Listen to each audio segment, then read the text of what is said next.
Good morning, Stallions. I'm Miss McDaniel. I teach AP Environmental Science and Earth Science, and today we're going to go through some tips and tricks for answering those SAT questions that include data.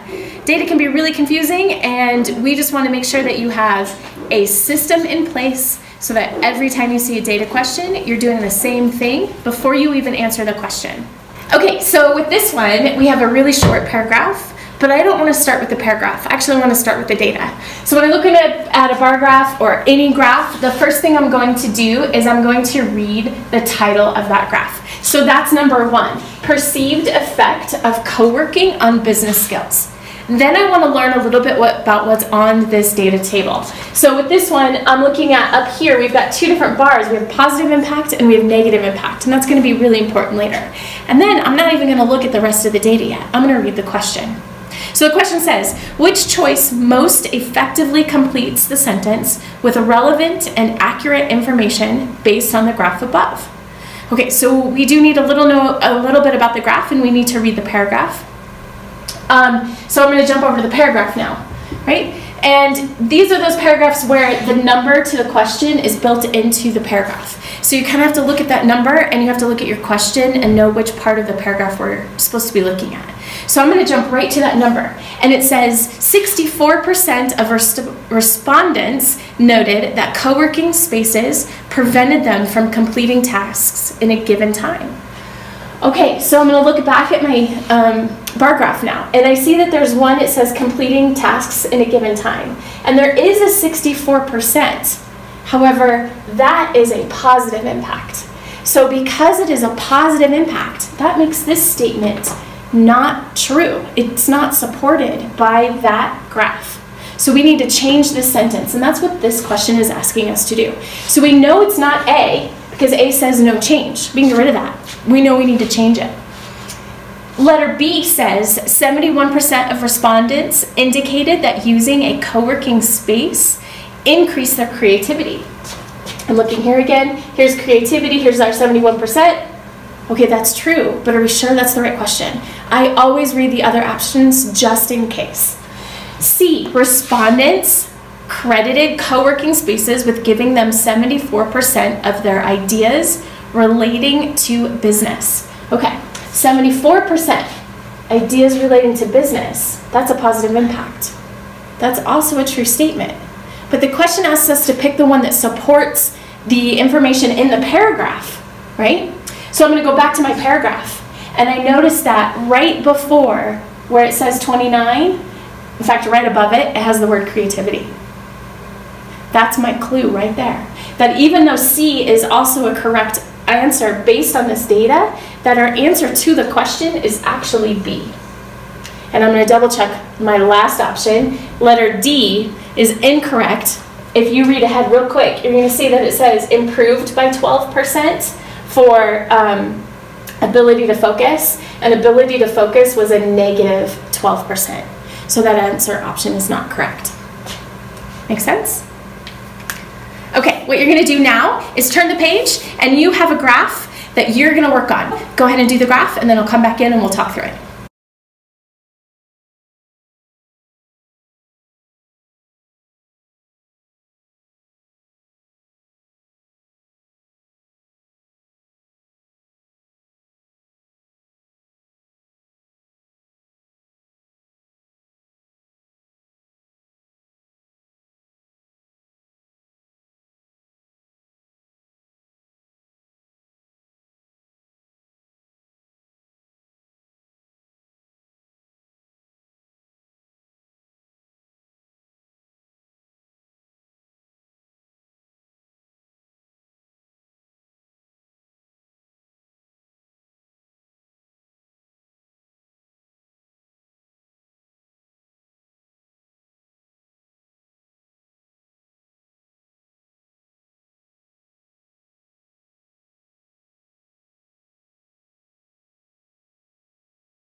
Okay, so you've had a chance to look at this one and answer the question.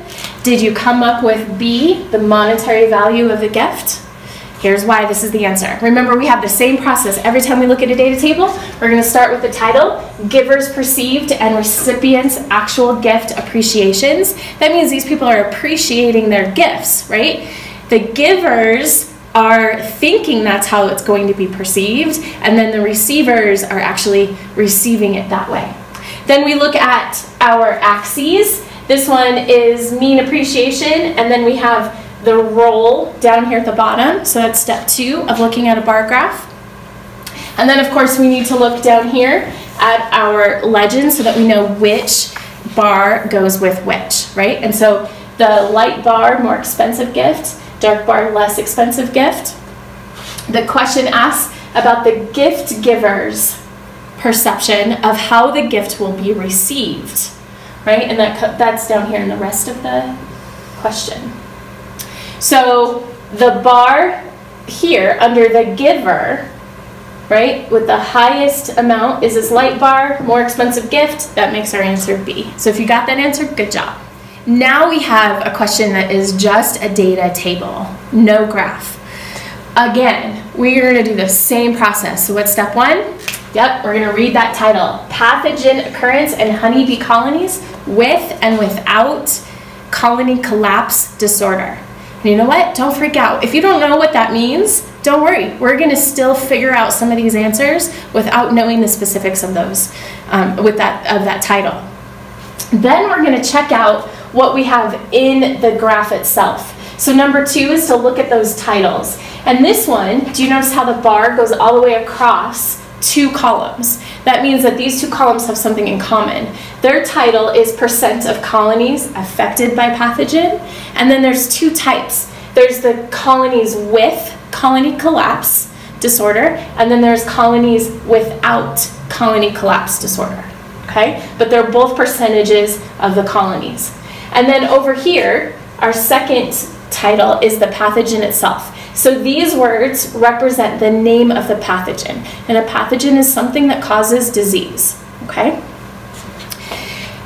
The next thing I'm going to do is read what's down here. So it says the table above shows for colonies with colony collapse disorder and for colonies without colony collapse disorder, the % of colonies having honeybees infected by each of the 4 pathogens and by all 4 pathogens. Now that stood out to me, so then I noticed that this last row is all 4 pathogens. So these bees could have all 4 of these things that cause disease. Now I'm going to look at the question. Number 50. Read along with me and annotate as I do. Based on the data in the table, okay, so we're looking at the data in the table, what % of colonies with colony collapse disorder, so I'm circling that because I need to only look in that one column, are infected by all 4 pathogens? Oh, well, I already noticed that row in the data table. So now I just need to look up here for colonies with colony collapse disorder, and I see that it's 77%. Bingo. That question was quick. Second question. Based on the data in the table, which of the 4, okay, so now we're looking at which of the 4 pathogens. So we're going to isolate one of those pathogens. We're not looking at that row in the bottom of the table anymore. Infected the highest percentage of honeybee colonies without colony collapse disorder. So we're only looking at this column here, and we're looking for the one with the highest %, the highest number, which is right here. 81% is this right here. And don't worry if you can't pronounce the word, right? We just need to match them over here. And if you really want to know, I think it's pronounced Nosema ceranae, but I could be wrong. My Latin's a little rusty. Okay, so we're continuing on. This question came with a passage, but we answered the first questions without needing the passage at all. It was straight from the data table. So now we need the passage, and on my screen it's a little hard to see, so you're gonna have to look on your paper while I talk about it. Before I go to the passage though, I'm gonna read the question because I wanna know what the question is asking me to see and how it's asking me to connect the passage with the data. So the question says, do the data in the table provide support for the author's claim that infection with Varroa mites increases a honeybee's susceptibility to secondary infections. All right, let's remember, susceptibility is a word that means they're more likely to get infected, okay? So the authors claim, and I can tell this just from the question, that bees with the mites are more likely to get infected by something else, right? So I read through the passage, and you know what? We're gonna save a little bit of time. I want you to read the first paragraph. The first paragraph talks about the mite, and so I'm gonna underline it on my screen, even though you can't read the words on my screen. It talks about the mite, and it says that the mite can kill bees directly. I'm looking at line 4. Can kill bees directly or by increasing their susceptibility to secondary infection with fungi, bacteria, or viruses. So I underlined all of that on my paper. So that just confirms what the question was saying, but that doesn't tell me whether or not the data supports it. So I need to read more about what the authors say. And I skip all the way down to the second to last paragraph. And now I'm reading on line 47. It starts with the word mites, okay? Mites could be introduced to each hive with a note made as to the choice of bees and the effects of mite parasites on the experimental colonies versus control colonies. What the author has done is he has described a scientific investigation where they actually have bees and they expose them to these mites, and then they look and see if they got these secondary infections. So does the data support that? That's the question, right? Well, let's look back at the data. Does the data say anything about mites? It doesn't. So we don't know if these numbers are on bees that have mites or don't. C and D both start with no. In other words, no, the data does not support what the author claims in the passage. C says no because the data does not provide evidence about bacteria as a cause of colony collapse disorder. Well, that's true. The data doesn't say anything about bacteria, but that doesn't support the author's claim that mites cause susceptibility to the secondary infection. So the answer is D, because the data does not indicate whether the honeybees had been infected with mites. That one's a little tricky because you really did need to understand what was happening in the passage. But if you really went through and thought about it and just connected the question to the data table, I bet you could have figured it out even without the passage. All right, guys, so now you have a line graph. You're gonna work by yourself. It's about sea urchins and kelp and a symbiotic relationship. So check it out, go through our process. Remember what step 1 is, read the question, I'll come back in, we'll talk about the answers.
Okay, so we're looking at the sea otter question, right? What was step 1? You got it. We're going to read this title. Step 1. Step 2, we need to know what's on our axes. What is this graph even telling us, right? So we're looking here. We've got density, which is the number per square meter, and then we have these titles to our bars, right? No otters present after or for 2 years or less, and then otters present for 10 years or more, and that's in our coastal area. Now we're going to read the question. Which choice offers an accurate interpretation of the data in the chart? So there's an option here that says no change, and that's because this question goes with one of those passages. We don't need to know that part because that's not the option. So don't worry about that one. Hopefully you didn't answer it. But when we look at the rest of the options, the answer becomes clear. So B says even 2 years or less of otter presence can reduce the sea urchin. So we look here at our 2 years or less. Kelp is this bar. Sea urchins is this bar, right? Now, if you don't know, otters eat sea urchins, and sea urchins eat kelp. So that is the food chain that happens here, right? But if you notice, here where there's no otters, the sea urchin bar is much taller than after 2 years. So even without knowing that food chain relationship, we can still see that, you know what, B might be our answer. But let's double check the others, right? Kelp density increases proportionally as sea urchin density increases is option C. Well, if it's a proportional relationship, wouldn't we see proportional change from one to the next? This doesn't look proportional to me. I don't know about you. D says, even after sea otters were present for 10 years or more, so we're looking here, kelp density was still lower than sea urchin density. Does that look lower than 0? I don't think so. So what's our answer for sure? It's B. Hopefully you got it right. Okay, now we're back with pie charts, right? So before we even go into those, let's remember that a full pie is equal to 100%, right? So every piece of that pie is a percentage. First thing I'm going to do is I'm going to look at the titles for our pie chart, right? Step 1 to everything we've done is the title. So title 2, figure 1, is primary occupation of public transportation passengers in U.S. city. Occupation, of course, means job, right? So the primary job. Figure 2, I'm going to look at that title second. Purpose of public transportation trips in U.S. city. So why do people use public transportation? So I'm going to start with question 19. It says, which choice is supported by data in the first figure? So for right now, we're going to ignore figure 2. A, the number of students using public transportation is greater than the number of retirees using public transportation. Well, what I did was I decided I'm going to write out what those are. So my S stands for student, and when I look at student, it's 10.7. And then R for retirees, and the retired people is 6.7. Okay? So the number of students using public transportation is greater than the number of retirees. Well, that kind of looks like it could be right. But let's keep going just in case. The number of employed people using public transportation and the number of unemployed people using public transportation is roughly the same for option B. So employed is, well, that's this big number, 72. Holy cow. Is there any way that there's another number that's 72? Nope, because it can't be more than 100. So I know it's not B. C, people employed outside the home are less likely to use public transportation than our homemakers. Okay, so employed outside the home, we already said was 72. So you're going to be less likely to take it if you're already taking it at 72%. 72% of the people writing it are employed. I don't think that that's good either. We're not really getting that information from the graph, so no. And then D, unemployed people use public transportation less often than do people employed outside the home. Well, if we looked at the pie numbers, we would find that unemployed people, right here, is 6.4. And employed people was that really big 72 number. That looks like that's correct, but this says less often, right? This is not a frequency. So that question, or that option is also incorrect. So we're back up to our first instinct of A. Okay, question number 20, the next one here, is looking at both graphs. It says taken together, but you know what? You're going to try this one first, and then I'll come back and we'll talk about the answer.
let's see how you did.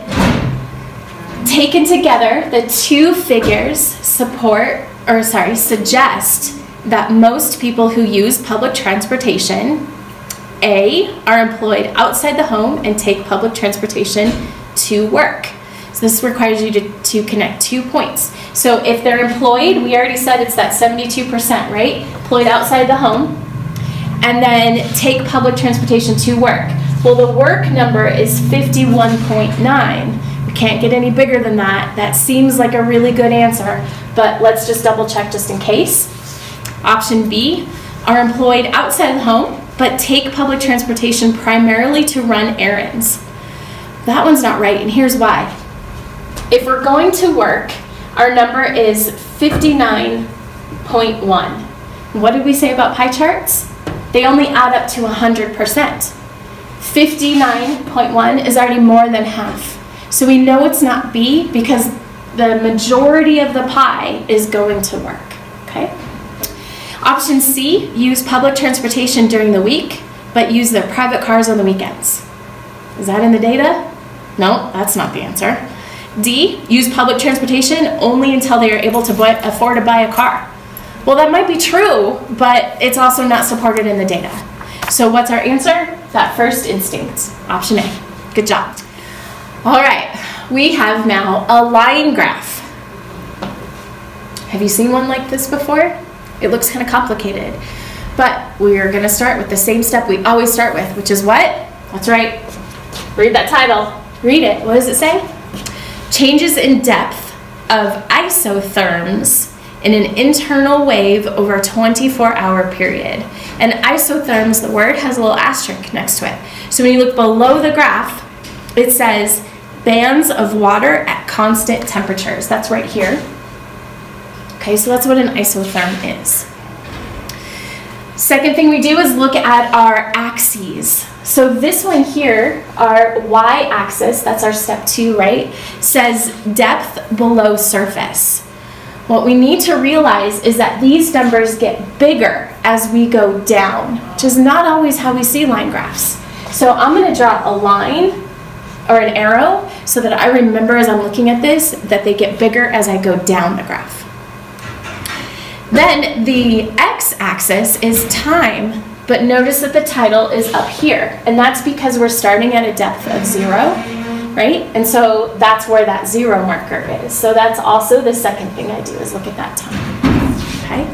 And then finally, I notice that there are 4 lines. So I need to know what each of those mean. So step 3 is to look at each of those line codes, and I see that they each correspond to a different temperature in Celsius. Okay, the question, right? Remember, I'm not going to spend time looking at this graph because I don't know what I need to look at yet. In the graph, which isotherm displays an increase in depth below the surface during the period 1912 to 2024? All right, what was isotherm again? Oh yeah, an isotherm is a band of water, and that's actually what these represent. These temperatures are the isotherms. So where we have this band right here is the isotherm itself, right? So with an increase in depth, my first instinct before I stopped and paused was, oh, that means I'm going to see a trend up in the line. But I was wrong. It's going to be a trend down because remember, depth increases as we go down the y-axis. So I'm looking for an isotherm that has an increase in depth from 1912 to 2024. So that's between these 2 points, right? And when I do that, then I see there's only one line that does, and that is this line trends down.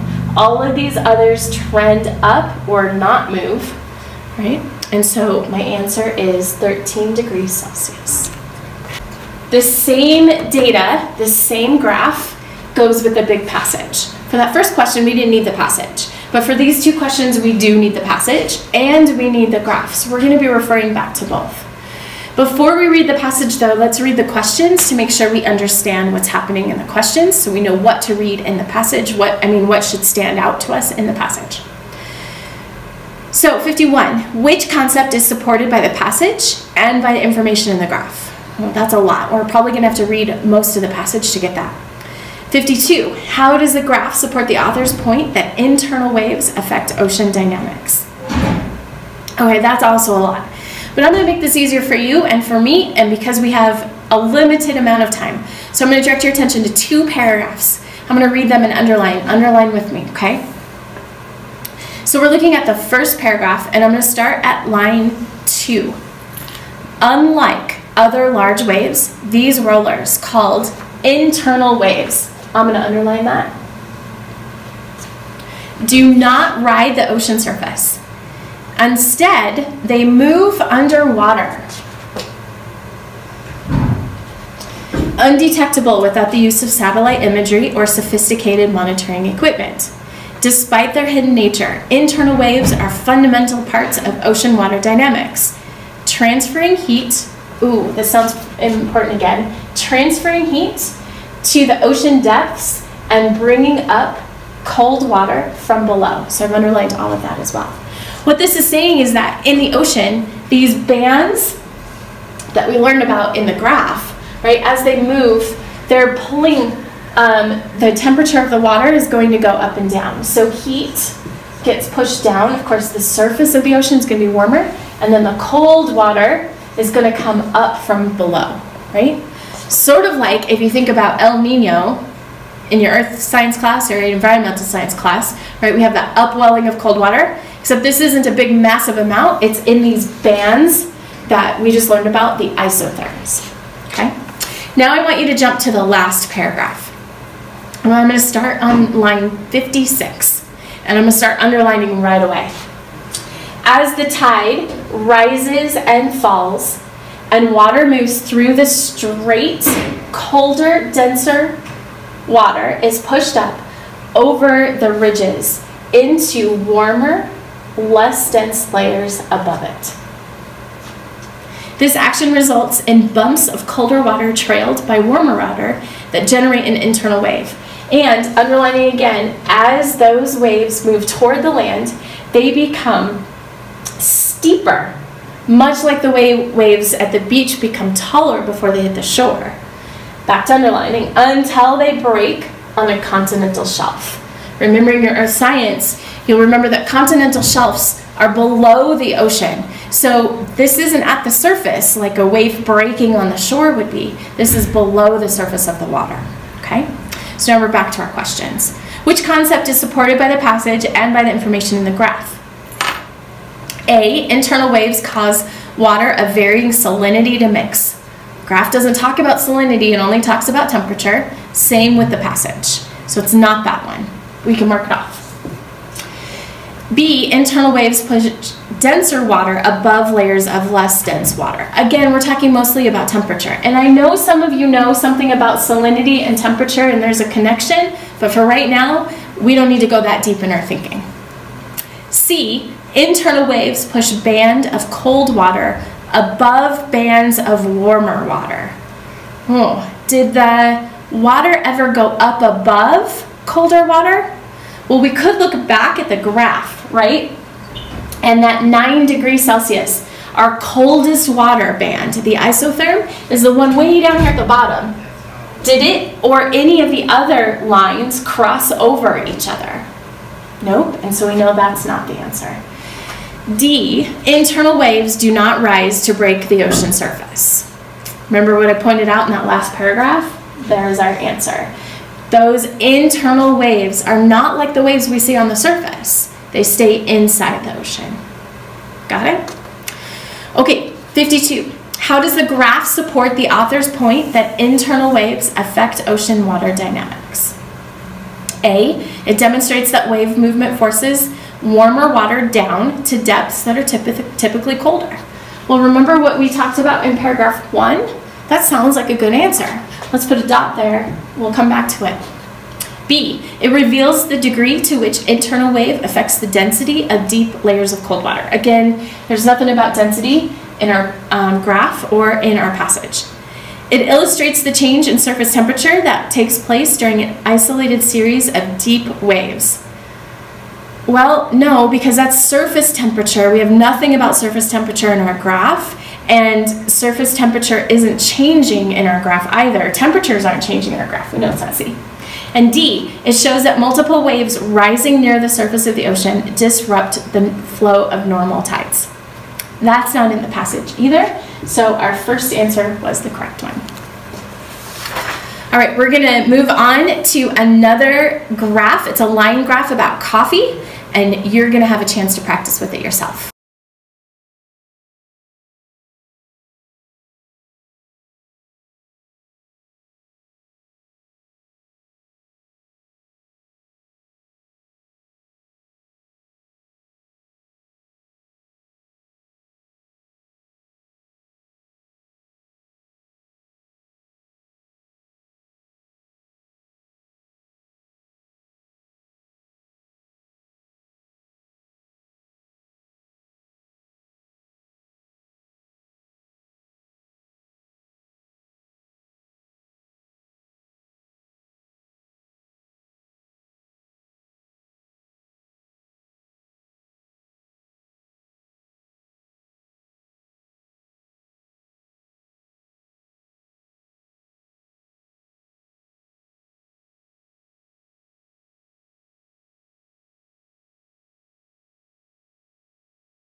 Okay, so you had a chance to read the passage about the fair trade coffee, and now we've got a line graph with some questions that go with it.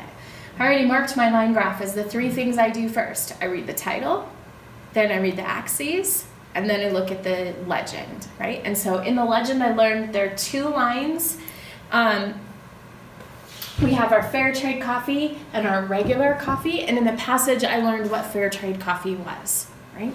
So I'm gonna jump right to the questions. Data in the graph about per pound coffee profits in Tanzania most strongly support which of the following statements? A, fair trade coffee consistently earned greater profits than regular coffee earned.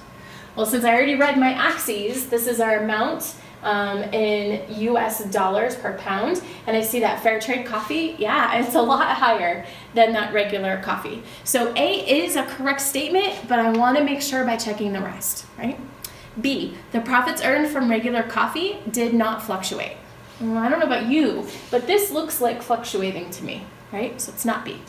C, fair trade coffee profits increased between 2004 and 2006. So I'm going to look specifically at 2004 and 2006, and not here, I'm going to go all the way up here.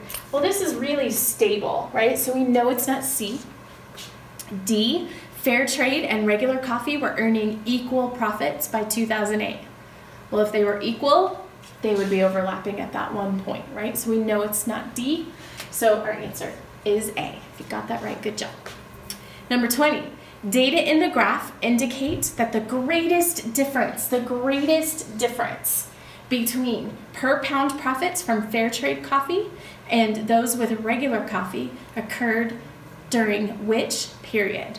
Okay, so we're looking for the greatest difference. That's going to be where these dots are the furthest apart, right? And so when I look at my graph, remember, fair trade is really pretty stable, so I'm going to look at this bottom section of regular coffee, right? And I see that those dates, 2002 to 2004.